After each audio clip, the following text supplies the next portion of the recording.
שלושת הדברים שצריכה לעשות אם את רוצה לעבור גלו-אפ. שימי לב לסביבה שלך, ואני לא מדברת רק על חברים. המוזיקה שאת שומעת, האוכל שאת אוכלת, סרטים שאת רואה, ואפילו התוכן שאת צורכת בטיקטוק. כל הדברים האלה, אם את צורכת אותם בגישה שלילית, את לא תצליחי לעבור עם עצמך גלו-אפ. תקיפי את עצמך כמה שיותר בסביבה חיובית, וככה זה גם ימשיך לך הלאה. ברו לעצמכן בגישה חיובית ולא בגישה שלילית. עם כמה שזה קשה וכולם אומרות לכן fake it until you make it, זה באמת ככה. אל תגידו לעצמכן, אני שונאת את הגוף שלי, ואני שונאת את איך שאני נראית, ואני שונאת את השיער שלי, ואני שונאת את הגבות שלי.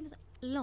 ברגע שאתן תתחילו לאהוב את עצמכן, ואפילו להגיד לעצמכן כל בוקר איזה יפות אתן במראה, תאמינו לי שזה יעשה הבדל משמעותי ככל שיעבור הזמן. ותחתכו מעצמכן אנשים טוקסיק. אם אתם מרגישים חסרי אנרגיה או כבדים מדי ליד אנשים מסוימים שאתם נפגשים איתם, תחתכו את הקשר הזה. הוא לא בריא לכם, הוא משפיע עליכם לרעה. זה לא אנשים שטובים לכם. מה שהצלחתי לעזור לפחות לכמה אנשים, בנים או בנות, שנחשפו לסרטון הזה, ואני אוהבת אתכם. גלו-אפ נעים!